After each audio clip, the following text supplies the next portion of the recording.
Welcome to the world of science fiction stories, and don't forget to like, share, and subscribe my channel. Enjoy the listening. USS Blackstar entered the fight, and the enemy never recovered. The breaking point: the Galactic Coalition had always viewed humans as the newcomers, primitive, unpredictable, and barely worth acknowledging. For 30 years since first contact, humanity had been relegated to the Outer Rim territories, permitted only observer status in coalition meetings. Our technology was considered rudimentary, our methods unrefined, and our opinions unwelcome. That changed the day the Scourge attacked. Nova Colony Commander Chen stood on the observation deck of Arcturus Station, watching the emergency shuttles arrive.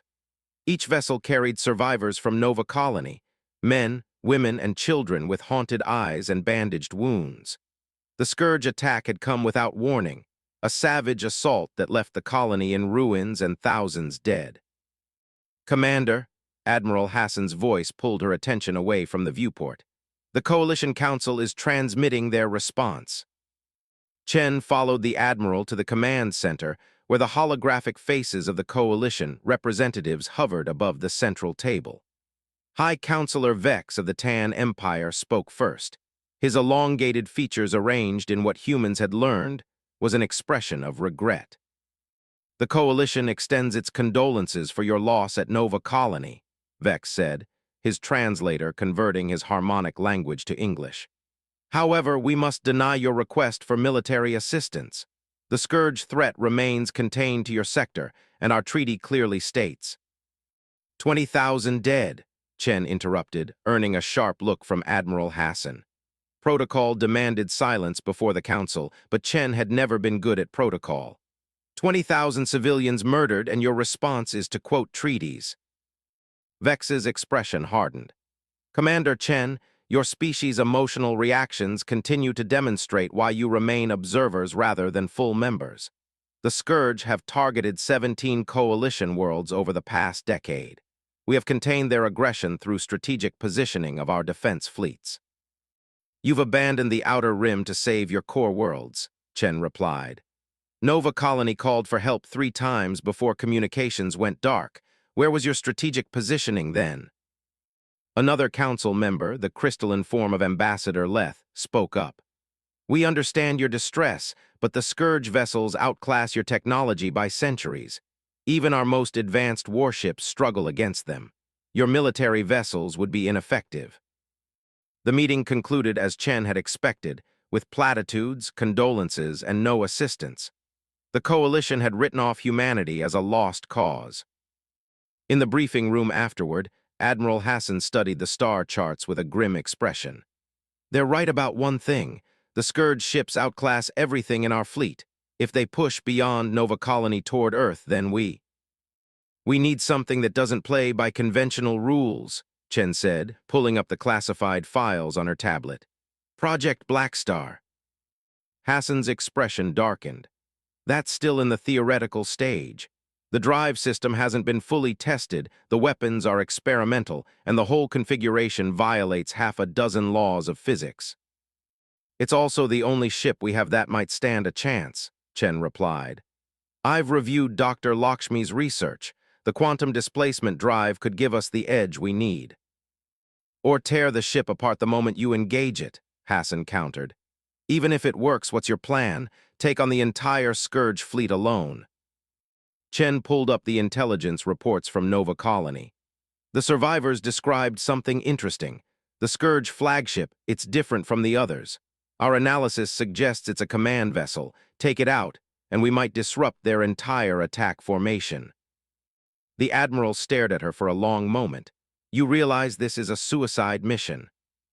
"Only if we fail," Chen replied with a confidence she didn't entirely feel. 2 days later, Commander Chen stood in the massive underground facility beneath the Pacific Ocean, where the USS Blackstar had been under construction for the past 3 years. The ship was unlike any vessel humanity had built before, its sleek black hull absorbing light rather than reflecting it, its unconventional design more reminiscent of a predatory sea creature than a traditional spacecraft. Dr. Amara Lakshmi, the brilliant physicist whose theories had made the Black Star possible, led Chen through the final systems check. At 56, Lakshmi moved with the energy of someone half her age, her excitement visible as she explained the ship's capabilities. The quantum displacement drive doesn't just move through space, she explained, her hands gesturing animatedly. It temporarily shifts the ship partially outside normal spacetime, allowing for movements that would otherwise be impossible.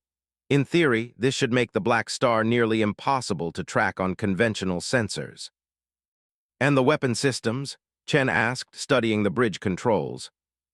Equally unconventional, Lakshmi replied with a hint of pride. Instead of standard energy weapons, we've developed what we call phase disruptors. They create localized distortions in the target's molecular structure. Essentially, they make matter forget how to be matter. Lieutenant Commander Jackson Wei, Chen's executive officer, looked skeptical. Has any of this actually been field tested? There hasn't exactly been time, Lakshmi admitted. We've run thousands of simulations, but we're going to be the test pilots, Wei finished. Chen moved to the center of the bridge, running her hand along the captain's chair. How soon can she be ready to launch? 72 hours for final calibrations, Lakshmi said. But Commander, you should know the coalition representatives have been pressuring Earth government to shut down this project. They claim we're violating technological development treaties. Let me worry about the coalition, Chen replied. Just get this ship ready to fly. The next 3 days passed in a blur of preparations, crew selections, and cover planning. The mission was classified at the highest levels. Officially, the Blackstar didn't exist, and the planned incursion into Scourge territory was never authorized. If they failed, Earth would disavow all knowledge of their actions to preserve the fragile relationship with the coalition. Chen had picked her crew not from the highest-ranking officers available, but from those she trusted to think outside conventional military doctrine. Engineers who could improvise repairs with whatever was available, tactical officers who understood that sometimes the rulebook needed to be thrown out the window. Scientists who could analyze and adapt to new information in the heat of battle. On the night before launch, Chen found Wei in the ship's mess hall, studying the limited intelligence they had on Scourge vessels. Having second thoughts? She asked, sliding into the seat across from him. Wei looked up, his expression serious. Just trying to find a weakness. Their hull composition seems to adapt to energy weapons, their maneuverability exceeds our best fighters, and their weapons tear through our strongest shields like they're not even there. There's always a weakness, Chen said. We just haven't found it yet. And if there isn't? Chen considered the question, then we make one. At dawn, the massive underwater doors opened, and the Blackstar rose from the depths of the Pacific Ocean, water cascading from its dark hull. For a brief moment, it hovered above the waves, its unconventional form catching the first rays of sunrise. Then, with a flash of energy that momentarily outshone the rising sun, the USS Blackstar engaged its quantum displacement drive and vanished from Earth's skis. The mission to save humanity had begun with no guarantee of return. The Reckoning. The journey to Scourge territory took 30 hours, a distance that would have required weeks for conventional starships. Inside the Blackstar, the crew worked in tense silence, each person acutely aware that they were venturing where no human vessel had survived before. In her private quarters, Commander Chen reviewed the final transmissions from Nova Colony. The images were harrowing. Massive Scourge vessels descending from the clouds, their organic-looking hulls bristling with weapons that reduced buildings to ash in seconds. The colonists had barely had time to reach emergency shelters before the bombardment began. A soft chime at her door interrupted her thoughts. Dr. Natalia Ketov, the ship's science officer, entered with a data tablet in hand. Commander, I've been analyzing the sensor data from Nova Colony, and I found something interesting, she said, placing the tablet on Chen's desk. The Scourge ships emit a unique energy signature before they fire their main weapons, a brief surge in the gamma spectrum that our conventional sensors weren't designed to detect. Chen studied the readings. Could we use this to predict their attacks, give us a few seconds of warning? Better than that, Ketov replied, her eyes bright with discovery. "I believe we could use the Black Star's phase disruptors to target that specific energy frequency. If we time it correctly, we might be able to destabilize their weapon systems before they fire." For the first time since leaving Earth, Chen felt a flicker of hope. It wasn't much, but it was something, a potential advantage in what had seemed an impossible battle. The ship's AI announced their approach to Scourge space 6 hours later. Chen gathered her senior officers on the bridge, the tension palpable as the main view screen displayed the swirling nebula that marked Scourge territory. "We'll drop out of quantum displacement at these coordinates," Chen said, indicating a point just outside the nebula. "Passive sensors only. We need to locate the command ship without alerting their patrols." Lieutenant Mi Patel, the ship's tactical officer, spoke up. "And once we find it—" "We hit it hard and fast," Chen replied. "Dr. Ketov has identified a potential weakness in their weapon systems. We'll coordinate our attack to exploit it, disable the command vessel, and extract before their fleet can respond." Wei gave her a skeptical look. "That's optimistic." "Optimism is all we've got," Chen countered. "Any questions?" There were none. Everyone understood the stakes. If they failed, Earth would be the next target, and the Coalition would continue to stand idly by as another human world burned. The Black Star emerged from quantum displacement at the edge of the nebula, its advanced stealth systems immediately engaging to mask their presence. For 3 long hours, they drifted through the swirling cosmic gases, sensors carefully mapping Scourge patrol patterns and searching for the command vessel. "Contact," Patel reported suddenly, her voice barely above a whisper despite the fact that sound couldn't travel through space. "Large vessel, approximately 3 km in length. Energy signature matches the command ship description from Nova Colony." On the view screen, the massive Scourge vessel came into view, an enormous asymmetrical construct that seemed to pulse with internal energy. Around it, smaller vessels moved in precise formations, their organic-looking hulls gleaming with an unsettling iridescence. "It's surrounded by at least 30 escort ships," Wei observed grimly. "Even with our advantages, those are impossible odds." Chen studied the formation, noticing something unusual. The escort ships are maintaining a precise distance from the command vessel. Why? Ketov ran a quick analysis of the sensor data. There's some kind of energy field emanating from the command ship. It extends exactly 500 meters in all directions. The escort ships never enter that perimeter. "Is it a defensive measure?" Chen asked. "Some kind of shield?"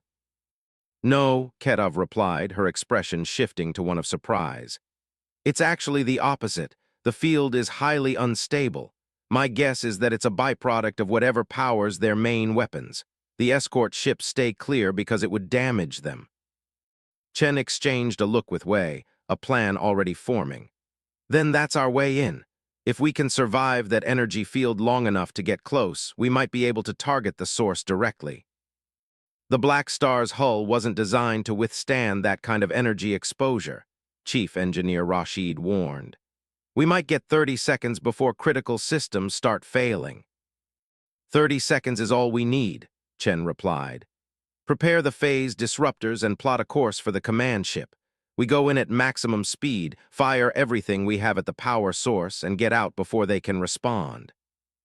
The bridge fell silent as everyone contemplated the audacity, or perhaps the insanity, of the plan. Then, one by one, they returned to their stations, preparing for what might be their final mission. "Quantum displacement drive ready," the navigator reported. "Phase disruptors charged and locked on target," Patel confirmed. Chen took a deep breath, her hand hovering over the command console.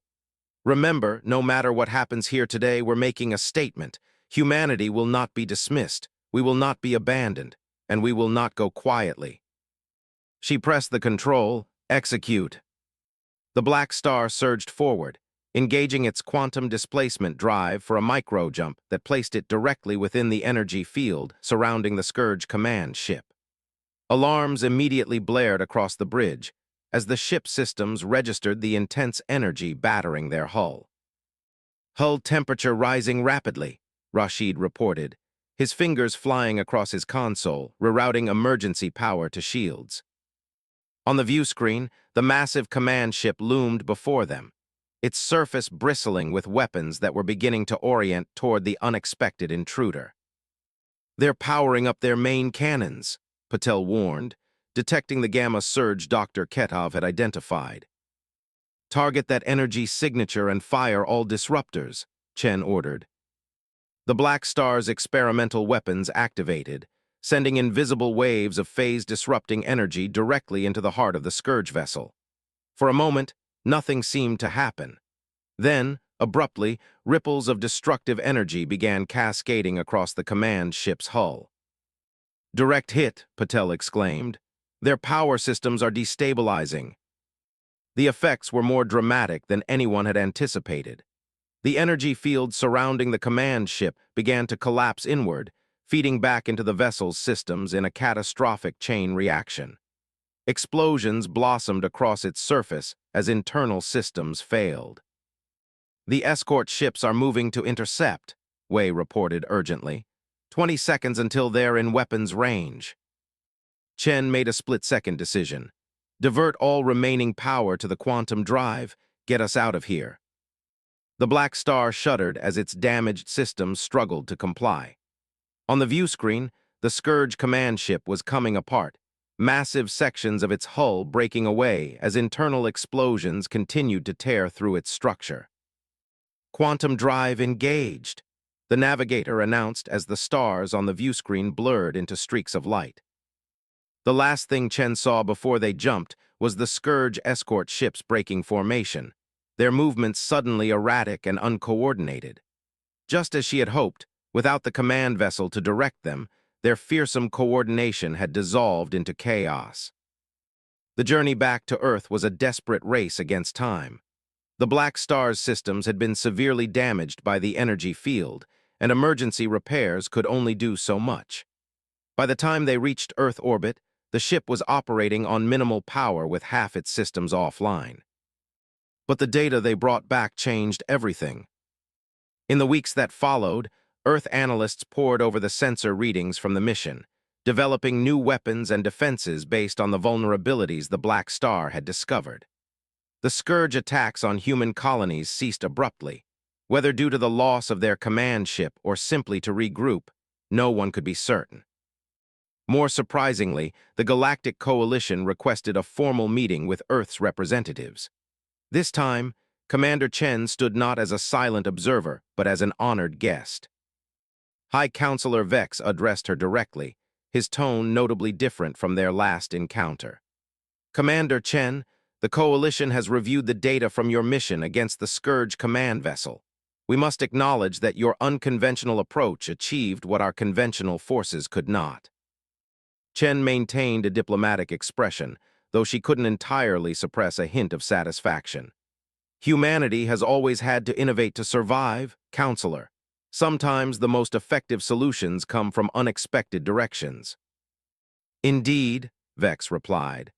"The Coalition has voted unanimously to offer Earth full membership status with immediate effect. Your perspective would be valuable in our ongoing conflict with the Scourge."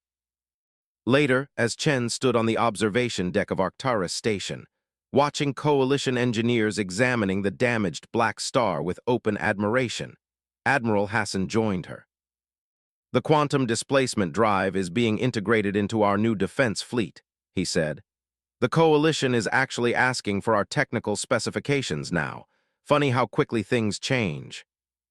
Chen nodded, her gaze fixed on the stars beyond the viewport. "They needed to see that we weren't just primitive newcomers to be tolerated. Sometimes you have to break the rules to earn respect." "And what happens when the Scourge return?" Hassan asked. "They will, you know. We destroyed one command ship, but their civilization spans dozens of systems." Chen turned to face him, a determined smile crossing her features. "Then we'll be ready, and next time we won't be fighting alone." As if to emphasize her point, a Coalition warship glided past the station window, its alien design now complemented by distinctly human modifications. Proof that sometimes it takes an outsider's perspective to change the course of a war.